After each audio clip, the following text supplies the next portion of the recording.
Assalamualaikum warahmatullahi wabarakatuh. Alhamdulillahirabbil alamin.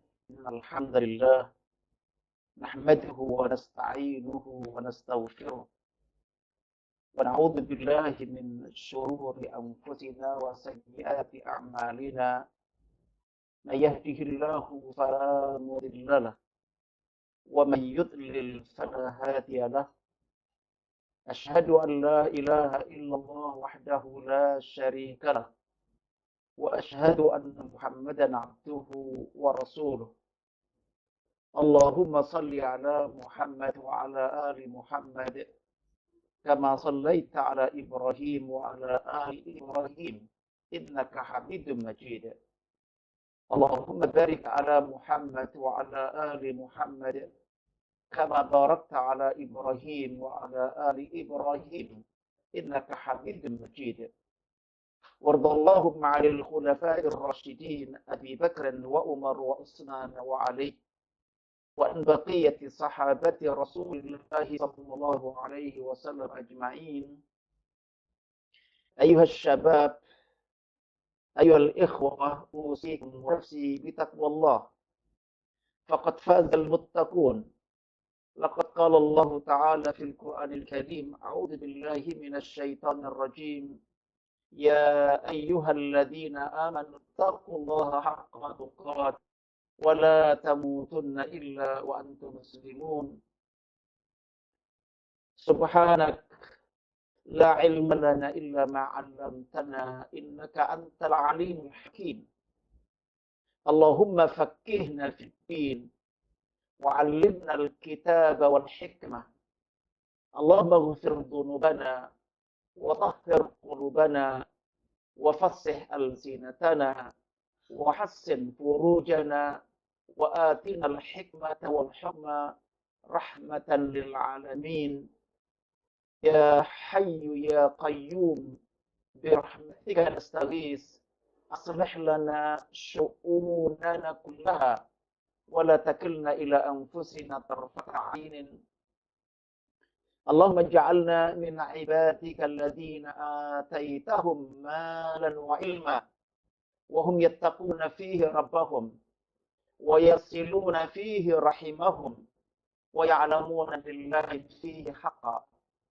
اللهم اجعلنا من أكبر كبار رجال الأعمال الصدوقين الأمناء، واجعلنا من أكبر كبار العلماء ورثة الأنبياء، وجعلنا من أكبر أئمة الأمة وقادتها وروادها العدول برحمتك يا أرحم الراحمين. Amma ba'd, para sahabat-sahabatku pemuda bintang, Bapak Ibu dan peserta kajian semuanya yang dirahmati oleh Allah Subhanahu wa taala. Saya bersyukur dan memuji Allah Subhanahu wa taala dengan pujian-pujian yang banyak. Sebanyak makhluk ciptaannya.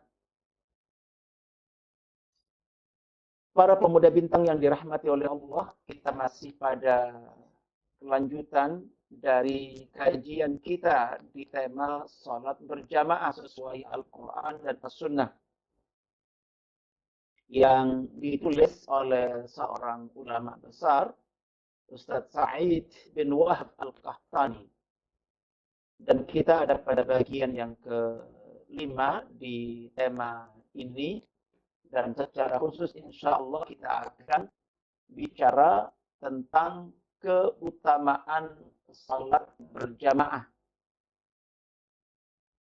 Satu karunia Allah yang sangat luar biasa bahwa terkait dengan salat jamaah ini banyak jalan dan banyak cara ditempuh oleh baginda Rasulullah Muhammad SAW yang ditujukan bagi agar salat berjamaah yang merupakan karunia besar, sarana yang sangat agung bagi mengalirnya rahmat Allah, karunia-karunia Allah, taufik, ampunan dari Allah Subhanahu wa taala sebab-sebab kesuksesan dunia dan akhirat, sebab-sebab keselamatan dunia dan akhirat melalui salat berjamaah ini dibahas, disampaikan, diurai oleh baginda Rasulullah Muhammad SAW dengan banyak pendekatan. Di antaranya kita akan mengenal pada kajian kita saat ini terkait dengan keutamaan salat berjamaah. Sebelum kita lebih jauh masuk tentang itu, kita perhatikan terkait dengan masjid yang merupakan bagian dari bumi yang paling dicintai oleh Allah Subhanahu wa taala.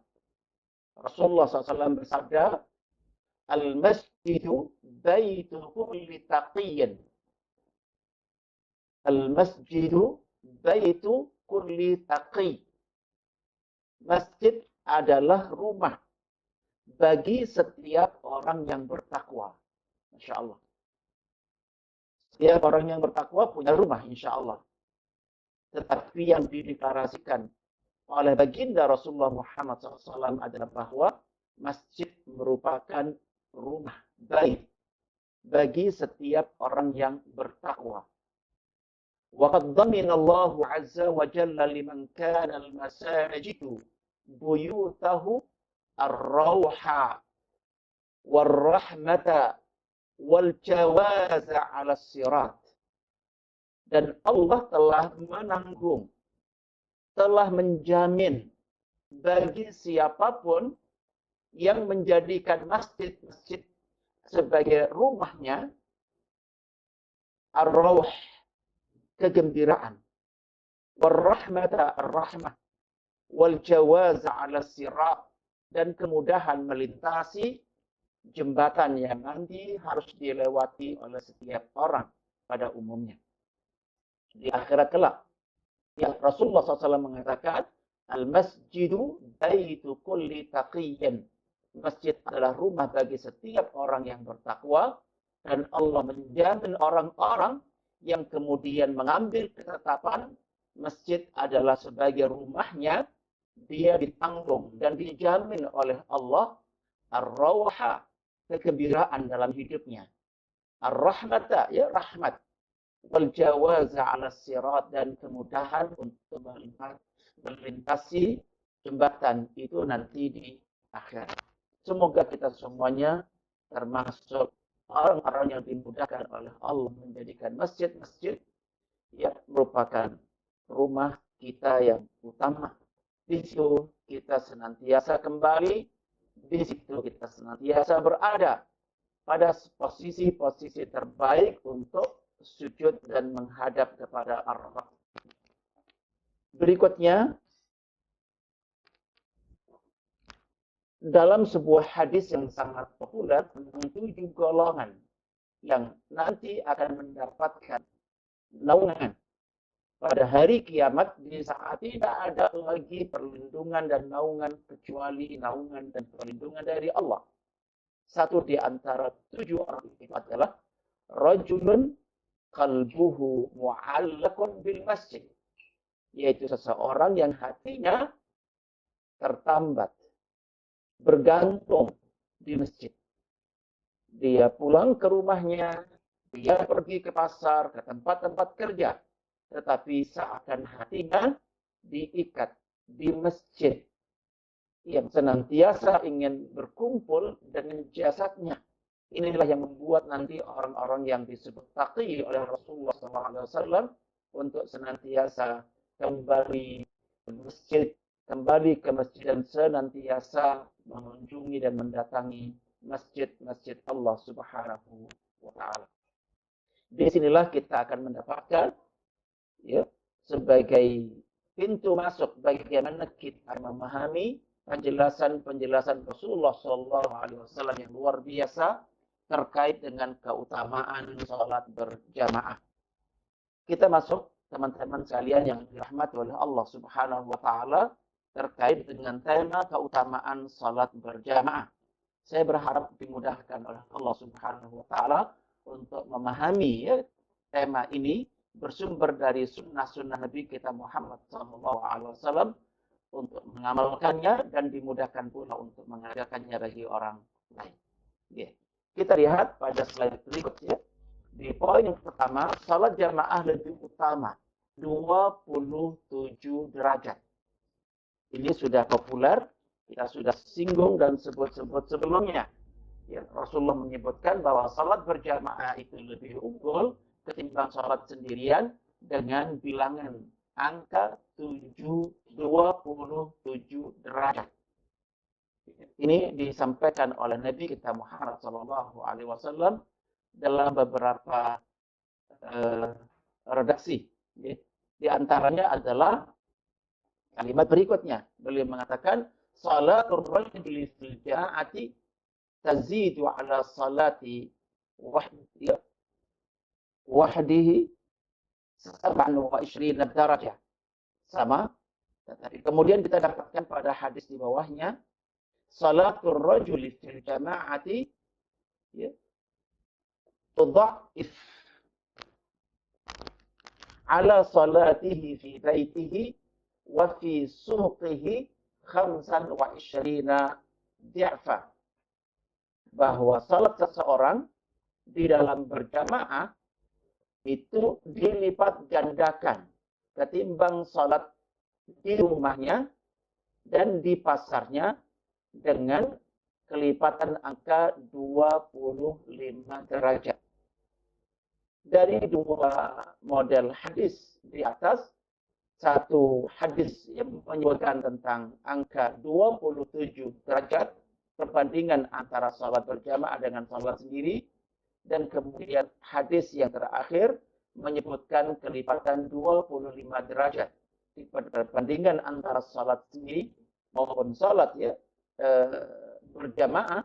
Maka di sini diberikan penjelasan oleh para ulama bahwa angka 27 dan 25 derajat itu setidaknya ada dua penjelasan. Penjelasan para ulama adalah bahwa pada awalnya Rasulullah SAW merasakan bahwa kelipatan pahala bagi salat berjamaah itu 25 derajat. Tapi kemudian karunia Allah dinaikkan menjadi 27. Pada awalnya ditetapkan bahwa keutamaan salat berjamaah itu 25 derajat dibandingkan dengan salat sendirian, tetapi kemudian dinaikkan, ditambah 2 angka menjadi 27 derajat. Sebagai bentuk kemurahan dan karunia Allah Subhanahu wa Ta'ala. Ini penjelasan yang pertama yang diberikan oleh para ulama. Yang kedua adalah jika sempurna dapatnya 27. Tapi jika salat berjamaahnya kurang sempurna, maka dia mendapatkan 25 derajat. Masih jauh lebih baik, lebih unggul ketimbang salat sendirian. Inilah di antara keutamaan yang sangat populer dan diketahui oleh publik. Yang kedua, tentang keutamaan yang kedua, salat jamaah melindungi dari syaitan. Rasulullah SAW bersabda, Inna syaitana dhi'bul insan kadhi'bil ghanami. Syaitan adalah merupakan serigala bagi manusia seperti serigalanya kambing. Ya'khudhu asyatal qasiyah wan nahiyah. Di mana serigalanya kambing itu memangsa, menerkam kambing yang terpisah jauh dari kawanannya, lagi sendirian. Wa alaikum bil jamaah wal amati wal masjid. Ya, kalau serigalanya kambing, itu yang dibidik, yaitu orang yang terlepas, kambing yang terlepas dari kelompoknya, yang sendirian.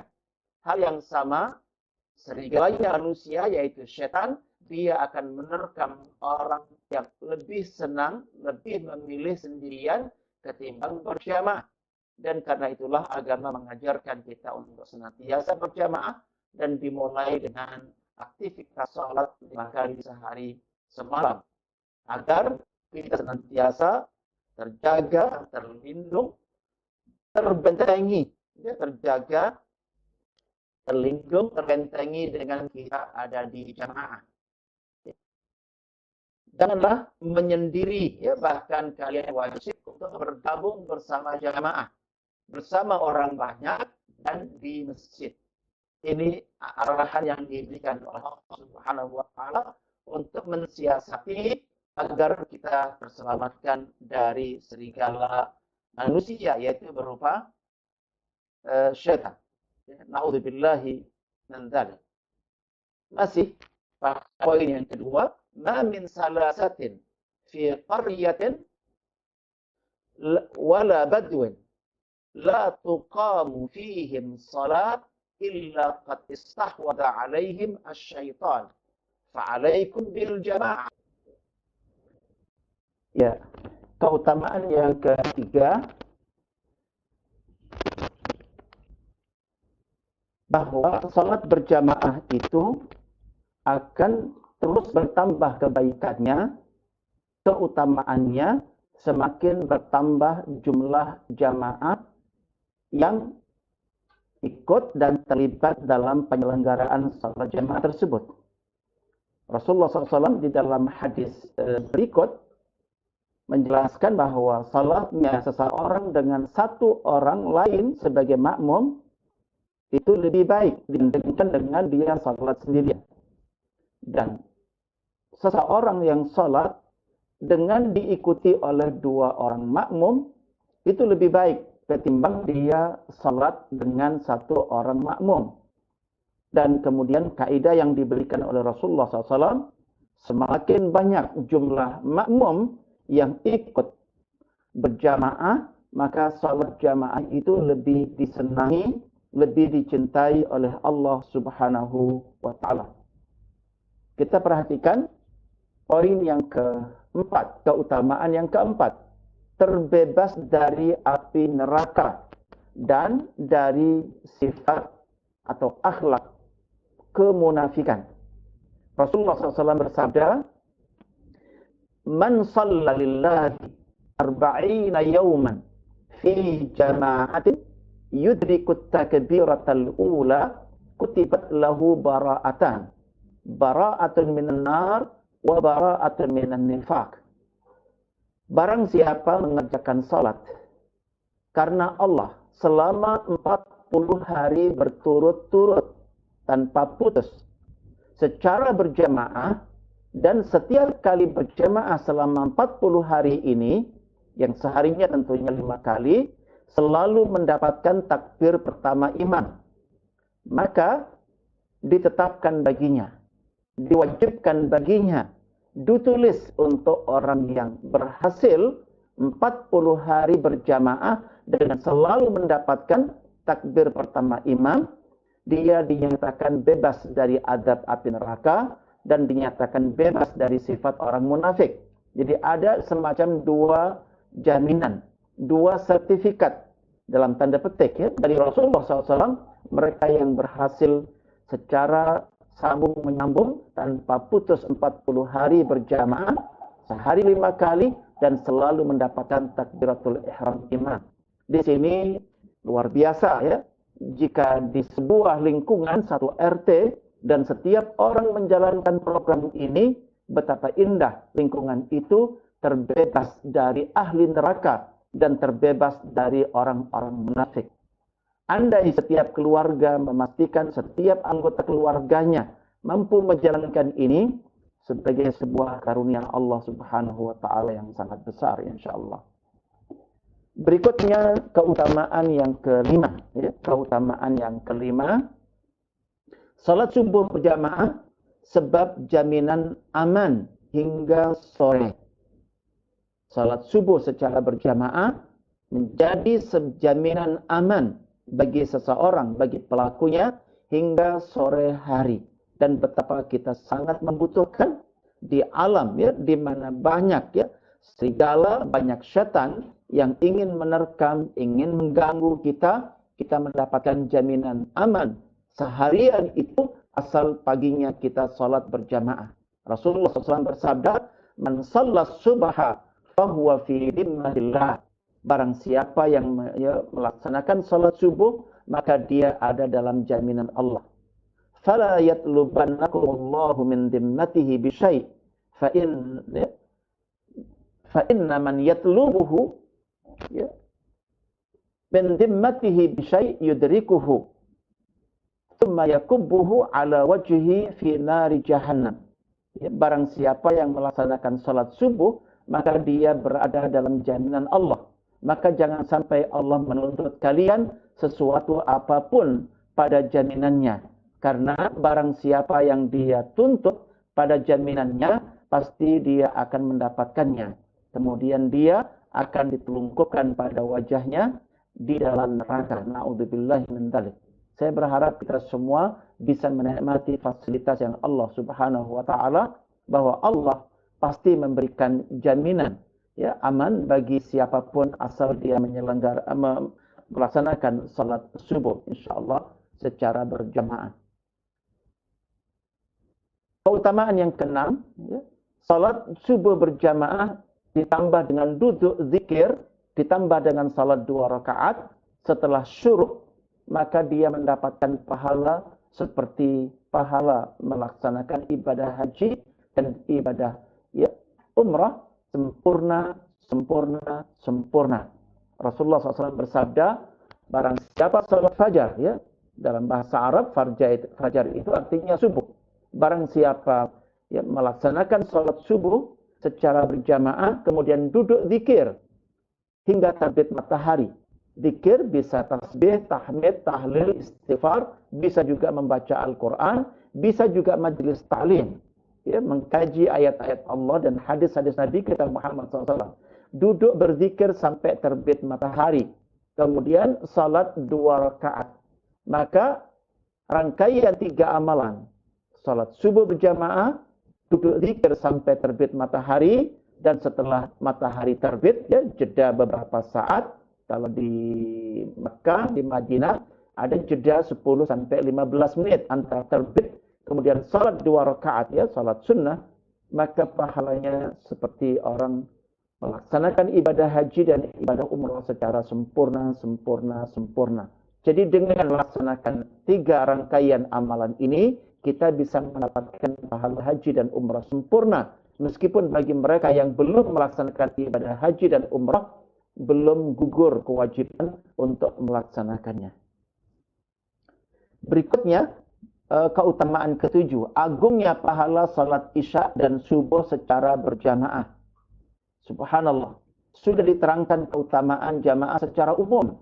Ada penekanan-penekanan khusus dari baginda Rasulullah Muhammad SAW untuk menunjukkan kepada kita bahwa pada salat-salat tersebut ada keutamaan yang lebih. Rasulullah SAW bersabda, "Man shallal isya'a fi jama'atin." Barang siapa mengerjakan salat isya secara berjamaah, faka'annama qama nisfal lail, maka pahalanya seperti pahala melaksanakan qiyamul lail setengah malam. Wa man shalla subha fi jama'atin, faka'annama shallal laila kullah. Dan bahkan barang siapa mengerjakan salat subuh secara berjamaah, pahalanya sama dengan qiyamul lail semalam suntuk. Ya, hadis diriwayatkan oleh Imam Muslim. Masih ya, tentang poin itu ada hadis yang berikutnya. Rasulullah SAW bersabda, "Man shallal isya'a fi jama'atin kana ka qiyami nisfi lailatin, wa man shallal isya'a wal fajra fi jama'atin kana ka qiyami lailatin." Ya. Di dalam hadis ini disebutkan barang siapa mengerjakan salat isya berjamaah, maka pahalanya seperti mengerjakan qiyamul lail setengah malam. Dan barang siapa menggabungkan ya, jamaah itu, isya dia berjamaah dan subuh secara berjamaah, maka digambarkan seperti orang yang mengerjakan qiyamul lail semalam suntuk. Subhanallah. Apalagi jika kemudian malam itu dia tetap bisa bangun malam, entah setengah malam atau semalam suntuk, sebagai sebuah upaya meraih kemuliaan yang lebih tinggi dari Allah Subhanahu wa ta'ala. Berikutnya poin yang ke-8, keutamaan yang ke-8, berkumpulnya malaikat malam dan siang pada salat subuh dan asar. Masya Allah. Ada malaikat yang bertugas di siang hari dan ada malaikat yang bertugas di malam hari. Ada malaikat penjaga dan ada malaikat yang bertugas untuk menuliskan setiap ucapan dan amalan Bani Adam. Mereka ini berkumpul di jadwal dua salat ini, yaitu salat subuh dan salat asar. Rasulullah SAW bersabda, "Yata'aqabuna fikum malaikatun bil-laili wa malaikatun bin-nahar, wa yastami'una fi salati subhi wa salati al-asri. Thumma ya'ruju alladhina batu fikum fayas'aluhumullah wa huwa a'lamu bihim kaifa taraktum ibadi fayaqulun taraknahum wa hum yusallun." Betapa mulianya jika nama kita termasuk dalam daftar yang dilaporkan oleh malaikat ini. Bahwa ada malaikat yang bertugas secara bergantian, secara shift antara malam dan siang. Tadi bagian penjaga dan juga mencatat amal perbuatan. Hanya malaikat malam dan malaikat siang ini mereka berkumpul, ketemu. Ya, proses shift itu dijalani, ada pertemuan, yaitu pada waktu salat asar dan juga pada waktu salat subuh.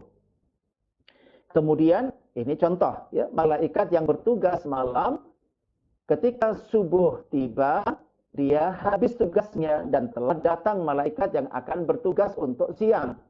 Nah, ketika malaikat yang bertugas malam ini naik menghadap kepada Allah, ditanya oleh Allah. Walaupun Allah lebih tahu tentang kondisi hambanya, ya, kondisi hambanya. Ya.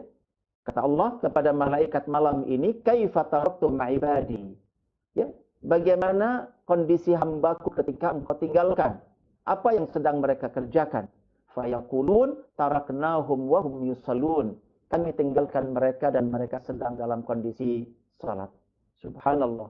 Sebuah karunia Allah Subhanahu wa taala yang sangat luar biasa. Ya, masih di 8, ya. Keutamaan yang ke-8, hadis yang lain dari Jabir bin Abdullah Al-Bajili radhiyallahu anhu qala, "Kunna julusan inda Rasulillah sallallahu alaihi wasallam, idh nadhara ila al-qamari lailatal badr, faqala, amma innakum satarawna rabbakum kama tarawna hadzal qamar, la tadammuna fi ru'yatihi, fa in istata'tum alla taghlibu ala salati qabla tulu'i syamsi wa qabla ghurubiha faf'alu." Kata ya, Jubair, ya, Jarir, ya, bin Abdullah, sahabat Jarir bin Abdullah ini Al-Bajili, beliau mengatakan saat itu kita duduk ada di sisi Rasulullah, duduk para sahabat di sisi Rasulullah SAW. Ternyata kemudian saat itu Rasulullah mengarahkan pandangannya ke arah langit, ke arah bulan. Gitu. Lailatul Badr, ya, saat itu persis saat bulan purnama. Dan ketika beliau melihat bulan purnama itu, beliau menyampaikan, "Ama innakum satarawna rabbakum." Ketahuilah kalian semua nanti akan melihat Tuhan kalian, akan melihat Rabb kalian, persis seperti kalian melihat bulan purnama ini. Kalian tidak perlu berdesak-desakan, tidak perlu berebutan melihat, ya, bulan yang sedang purnama itu, ya. Begitu juga nanti pada hari kiamat kita akan melihat Allah tanpa harus berebutan dan berdesak-desakan. Bagaimana caranya supaya kita berkesempatan melihat Allah pada hari kiamat nanti tanpa berdesak-desakan? Rasulullah mengatakan, "Fa in istata'tum an alla tughlabu ala salati qabla tulu'i syamsi wa qabla ghurubiha faf'alu." Yaitu usahakan jangan sampai kamu terkalahkan, kamu terlena, kamu terlewatkan dari waktu utama melaksanakan salat asar, ya, sebelum tenggelamnya matahari dan sebelum terbit matahari, ya, salat subuh.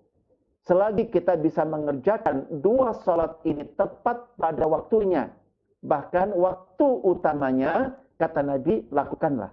Artinya ada arahan khusus untuk subuh dan asar agar dilaksanakan di waktu paling utama.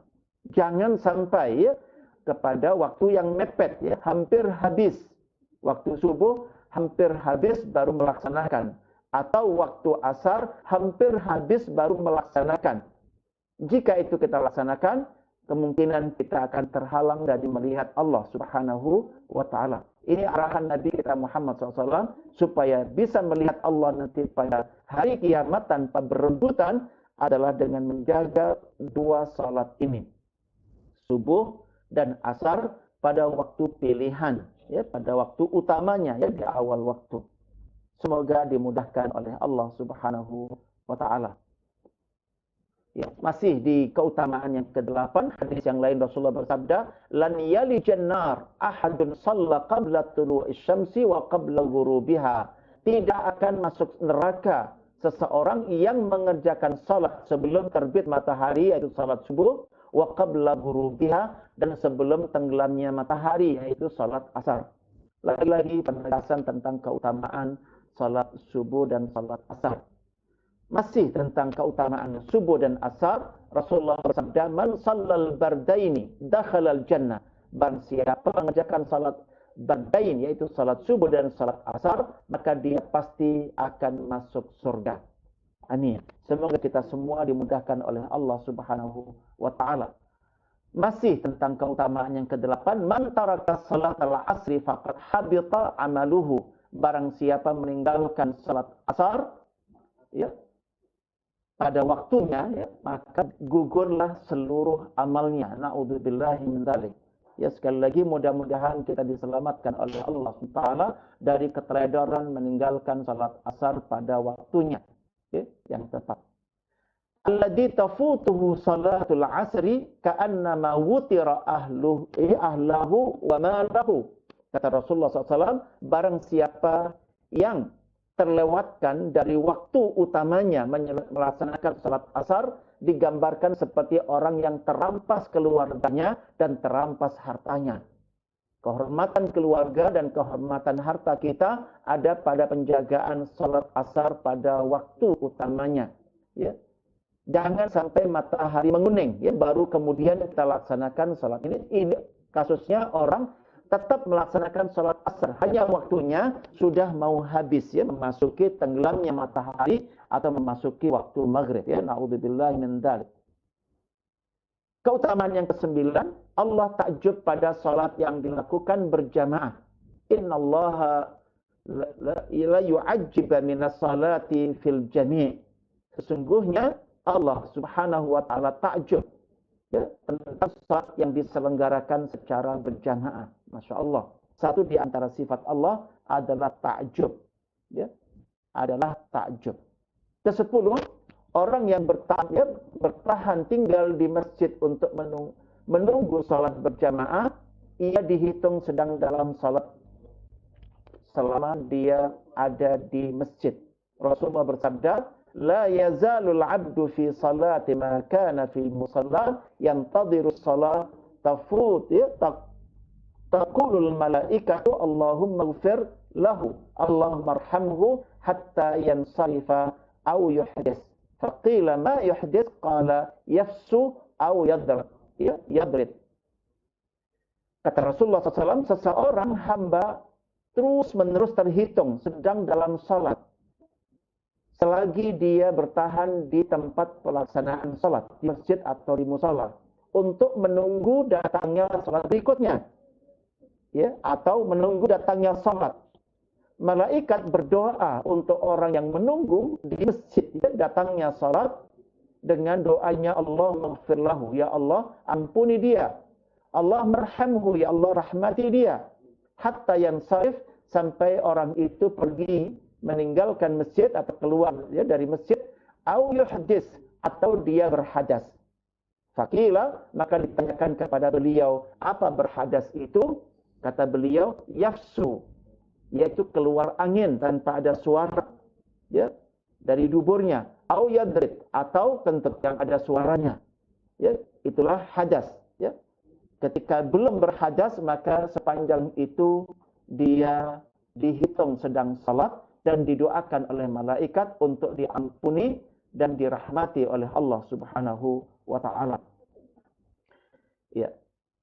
Rasulullah SAW dalam hadis yang lain bersabda, wal malaikatu yusalluna ala ahadikum ma dama fi shalla fi yaquluna Allahumma arhamhu, Allahumma ighfir lahu, Allahumma tub alaihi ma lam yu'dhi fihi ma lam yuhdis. Ma lam yu'dhi fihi ma lam yuhdis fihi. Malaikat akan terus bersalawat bagi orang yang bertahan di majelisnya, di tempat dia melaksanakan sholat, maksudnya di masjid. Mungkin bergeser tempatnya, nggak apa-apa, tapi masih ada di dalam masjid. Ya. Ketika dia bertahan di masjid setelah melaksanakan sholat, maka sepanjang dia ada di masjid, didoakan oleh malaikat, Allahumma ya Allah, irhamhu, rahmati dia. Allahumma ighfir lahu, ya Allah, ampuni dia. Allahumma tub alaih, ya Allah, beri pertaubatan kepada dia. Selagi dia tidak mengganggu orang lain dan selagi dia tidak berhadas. Jadi bertahan dengan masih punya wudhu di dalam masjid. Meskipun sudah selesai melaksanakan ibadah salat, dihitung dia masih salat dan dihitung mendapatkan doa rahmat, doa rahmat dari malaikat,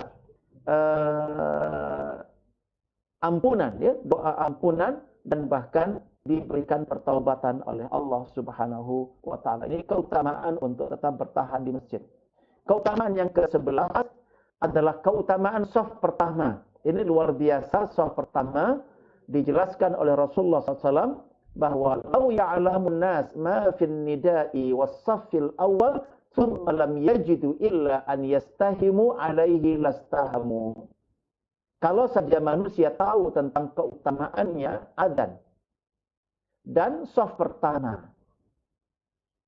ya, keutamaan pada adzan dan shaf pertama, dan kemudian orang setelah mengetahui itu dipastikan shaf pertama tidak bisa muat, ya, jamaah yang ada di lingkungan. Mungkin akan ada yang mendapatkan shaf 2, shaf 3. Nah, begitu besar keutamaan shaf pertama, dipastikan tidak akan ada yang mau ngalah kecuali dengan diundi. Pasti orang akan ingin mendapatkan jatah di shaf pertama walaupun dengan apa? Undian, ya, undian. Layak diundi seperti ya, shaf malaikat. Ini di hadis yang berikutnya. Lau ta'lamuna aw ya'lamuna ma fi shaffi al-muqaddam lakanat qur'ah. Kalau saja kalian tahu, ya, kalian tahu atau mereka mengetahui pahala yang terdapat dalam shaf pertama, niscaya selalu diundi. Tidak akan dibiarkan salat shaf pertama diambil oleh orang-orang, karena akan rebutan, ya, untuk mendapatkan shaf pertama itu, dan dimungkinkan akan terjadi perkelahian. Maka yang paling adil dengan cara diundi. Ini tentunya bagi mereka yang sudah mengetahui keutamaan. Ya, hadis yang berikutnya, wa inna shaffal awal ala mithli shaffil malaikah. Sesungguhnya keutamaan shaf pertama itu seperti shafnya malaikat.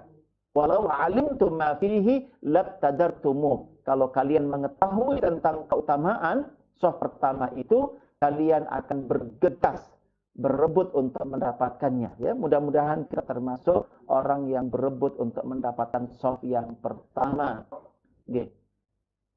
Syekh Ahmad Al-Bana menjelaskan seperti shafnya para malaikat. Maksudnya apa? Maknanya sama dengan kedekatannya pada Allah. Ya. Jadi Allah itu dekat dengan malaikat. Nah, orang yang ada di shaf pertama itu dekat, ya, dari Allah, sama seperti dekatnya malaikat kepada Allah Subhanahu wa taala. Dalam hal turunnya rahmat, sama dalam hal kesempurnaan serta lurusnya shaf pada para malaikat. Jadi malaikat itu ketika beribadah di hadapan Allah, shafnya lurus. Ya, shafnya lurus. Nah, shaf pertama disanjung oleh Allah Subhanahu wa taala lurus seperti shafnya malaikat. Hadis ini menjelaskan para malaikat berbaris saat mereka beribadah kepada Allah Subhanahu wa taala. Gitu. Masih, ya, di keutamaan shaf pertama, masih di bagian yang pertama, dari Jarir bin Samurah, ya, ia berkata, kharaja alaina Rasulullah sallallahu alaihi wasallam faqala ala tasuffuna kama tasuffu al malaikatu 'inda rabbiha. Tidakkah kalian membuat shaf seperti para malaikat membuat shaf di sisi Rabbnya? Faqulna ya Rasulullah wa kaifa tasuffu al malaikatu 'inda rabbiha. Ya, dan kemudian kita bertanya kepada Rasulullah, bagaimana malaikat membangun saf di hadapan Rabbnya? Qala yutimmuna sufuf, yaitu menyempurnakan saf. Tidak ada yang kosong. Ya, menyempurnakan saf yang pertama. Wa yatarasuna fis saf, dan rapat. Ya, mereka menyempurnakan saf dan merapatkan saf. Ya, menyempurnakan, tidak ada yang lubang, tidak ada yang bolong, ya, di saf itu, dan kemudian merapatkannya. Keutamaan kedua saf pertama, ini tentang keutamaan saf pertama. Yang kedua disebutkan sebagai saf pertama adalah saf terbaik. Khairu sufufir rijal awwaluha, sebaik-baik saf laki-laki adalah yang di depan, dan seburuk-buruk safnya laki-laki adalah yang di belakang. Sebaliknya, sebaik-baik saf perempuan adalah yang di belakang, dan seburuk-buruk saf perempuan adalah yang di depan. Ini tentunya ketika laki dan perempuan salat dalam satu masjid. Ya, posisi laki-laki di depan dan kemudian perempuan di belakangnya. Jika wanita, catatannya, jika wanita berjamaah mandiri terpisah dari laki-laki, maka hukumnya sama. Saf terbaik adalah yang depan dan saf terburuk adalah yang di belakang. Dan kalimat paling jelek artinya pahalanya paling rendah, paling sedikit, ya, bukan tidak ada pahalanya. Mereka laki-laki yang di saf belakang atau perempuan yang di saf depan yang dikatakan jelek itu adalah pahalanya tidak sama dengan mereka yang mendapatkan bagian yang pertama bagi laki-laki atau belakang bagi perempuan. Keutamaan ketiga dari saf pertama, Allah dan para malaikat bersalawat untuk mereka yang berada di saf pertama. Jadi, Masya Allah, saf pertama itu keutamaannya besar sekali.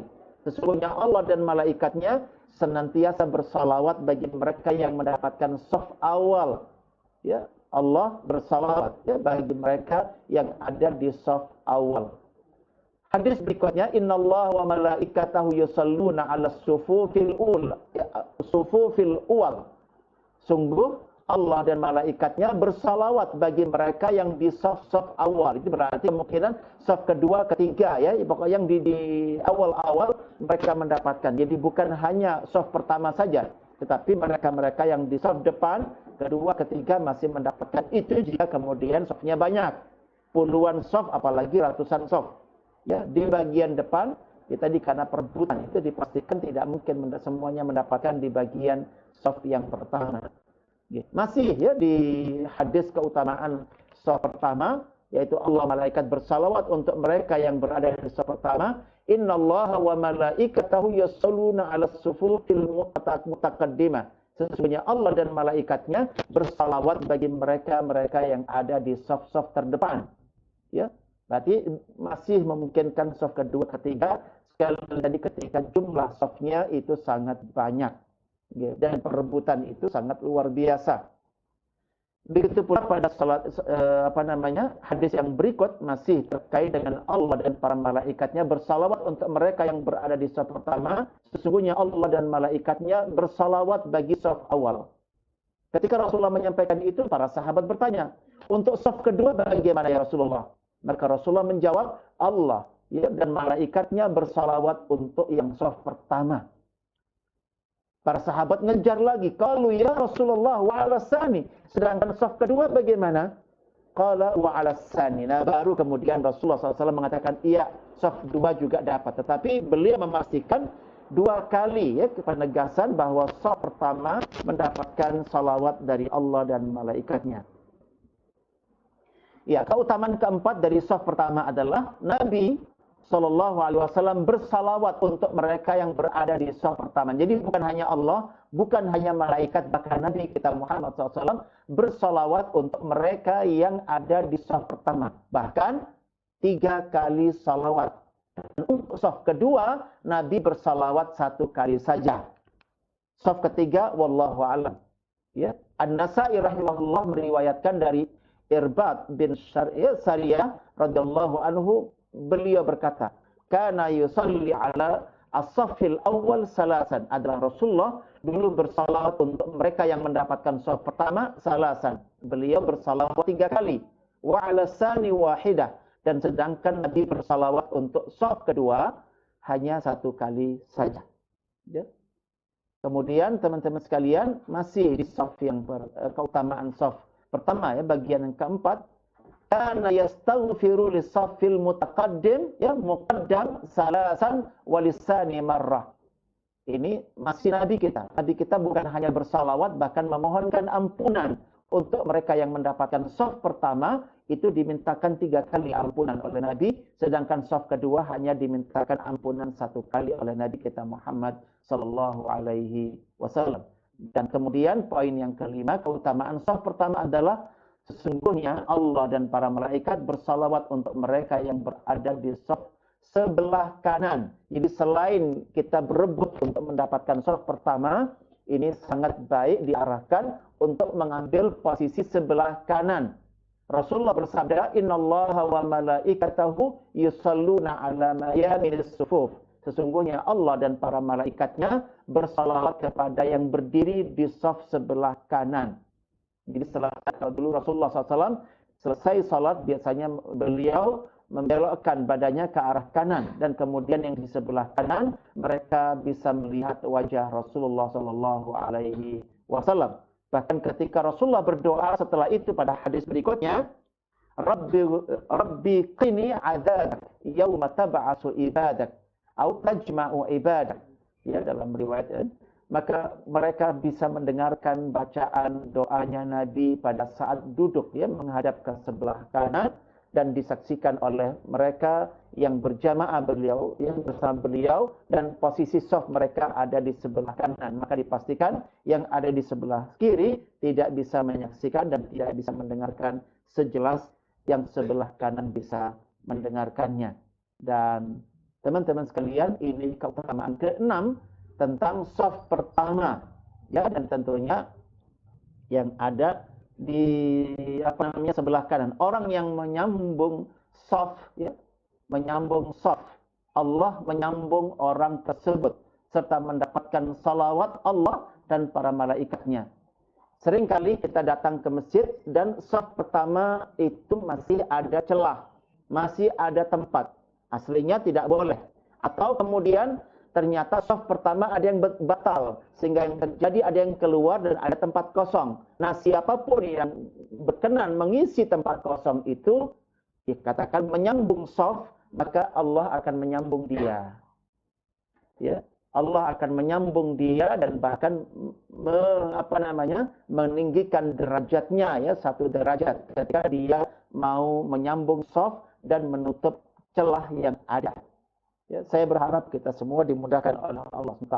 Hadis yang lain Rasulullah bersabda, "Man wasala saffan wasalahullah." Barang siapa yang menyambung saf yang putus, maka Allah akan menyambung dia. Wa man qata'a saffan qata'ahullah. Dan barang siapa memutus saf, maka Allah akan memutus orang tersebut. Ya, memutuskan hubungannya dengan orang tersebut. Na'udzubillahi min dzalik. Dan yang terakhir teman-teman sekalian, keutamaan yang ke-12 salat berjamaah adalah Allah mengampuni dan mengijabah orang yang aminnya berbarengan dengan aminnya malaikat.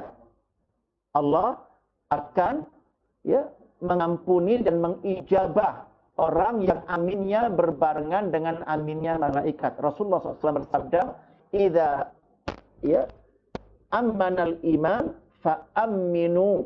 Jika imam ya, membaca amin, kalian semua hendaklah membaca amin untuk makmum. Man wafaqa ta'minahu ta'minal malaikah, ya, ta'minuhu ta'minal malaikah, barang siapa yang aminnya makmum itu berbarengan dengan aminnya malaikat, ghufira lahu, maka diampuni bagi dia ma taqaddama min dzambihi, apa yang terdahulu dari dosa-dosa yang pernah dia kerjakan. Hadis diriwayatkan oleh Imam Bukhari dan oleh Imam Muslim. Ya, artinya apa? Bahwa bukan hanya makmum mengamini ya imam, tetapi bahkan malaikat pun mengamini imam. Bahkan dalam hadis yang berikut ini Rasulullah bersabda, "Idza qala al-imamu ghairil maghdubi 'alaihim waladdallin." Ketika sang imam membaca ayat ghairil maghdub atau bagian dari ayat ini, ghairil maghdubi 'alaihim waladdallin, faqulu amin. Maka katakanlah wahai para makmum, amin. Fa innal malaikata taqulu amin wa innal imam yaqulu amin faman wafaqa ta'minuhu ta'minal malaikati ghufira lahu ma taqaddama min dhanbi. Ya. Jadi bacalah amin karena malaikat mengucapkan amin, imamnya juga mengatakan amin, maka makmum juga mengatakan amin. Nah, barang siapa dari kita semuanya ini yang aminnya ternyata bareng dengan aminnya malaikat, maka dosa-dosanya masa lalu diampuni oleh Allah Subhanahu wa taala. Dan ini hadis terakhir dari poin yang ke-12 yang terakhir kita ya, adalah bahwa Rasulullah bersabda, wa idza qala ghairil maghdubi alaihim waladdallin, ketika sang imam membaca ghairil maghdubi alaihim waladdallin faqulu amin yujibukumullah. Ya, katakanlah amin, maka Allah akan mengijabah doa dan permintaan kalian. Teman-teman, para pemuda bintang yang dirahmati oleh Allah Subhanahu wa taala, sampai di sini kajian kita, dan insya Allah kita akan bersambung kajian kita tentang salat berjamaah sesuai Al-Quran dan Sunnah ini pada bagian yang ke-6 insya Allah, tentang keutamaan jalan mendatangi salat berjamaah.